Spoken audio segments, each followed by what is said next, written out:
Правительственная подкомиссия одобрила 2 инвестиционных проекта Якутии. В список лидеров вошли проекты по строительству горно-обогатительного комбината «Инаглинский» и, в первой очереди, Таежного горно-обогатительного комбината. С подробностями Сергей Алексеев. Участники заседания правительственной подкомиссии под председательством вице-премьера полпреда президента в Дальневосточном федеральном округе Юрия Трутнева тщательно изучили все представленные проекты. В результате в список одобренных вошли 2 якутских проекта по строительству горно-обогатительного комплекса «Инаглинский» и в первой очереди Таежного горного обогатительного комбината. По ним разработана проектно-сметная документация и имеется положительное заключение государственной экспертизы. Общий объем частных инвестиций в якутские проекты составляет более 35 миллиардов рублей и более 7 миллиардов государственных инвестиций. Несмотря на то, что комиссия задавала достаточно много вопросов, вопросы были все по существу, тем не менее комиссия очень позитивно относилась к нашему проекту.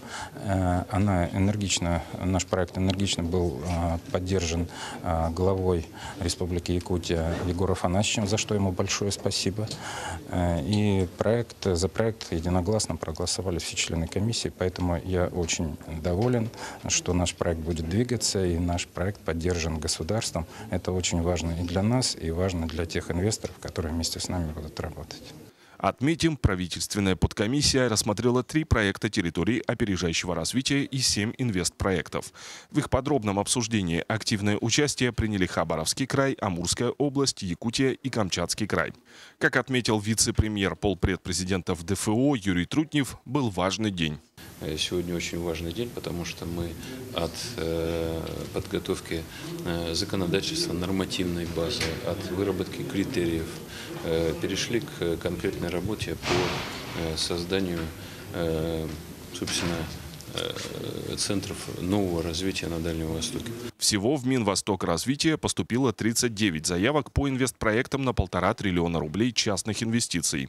Они прошли оценку на соответствие требованиям. В результате из них в список реализуемых вошли 6 инвестпроектов, которые стали лидерами. Это и проекты, готовые к реализации. Готовые к реализации не на словах, а подготовлена проектно-сметная документация, есть заключение глав госэкспертизы на ту инфраструктуру, которая нужна этим проектам. Следовательно, в условиях, когда правительство принимает решение, и, я напомню, у нас выделены деньги на то, чтобы эти проекты поддержать, нет никаких препятствий для того, чтобы это начать делать уже в 2015 году. Сергей Алексеев, Наталья Сазонова, НВК «Саха», Москва.